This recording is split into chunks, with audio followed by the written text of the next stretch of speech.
Here's how through EasyCaptions social media works. content. If you show up in Generate your captions in Premiere.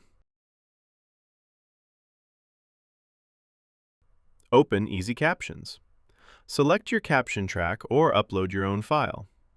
Choose the target track for your new captions.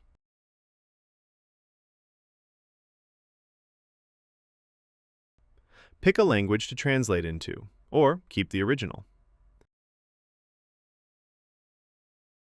Select a MOGRT style from the presets, or upload your own.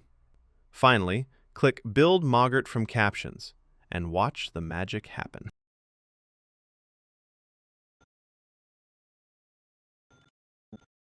and the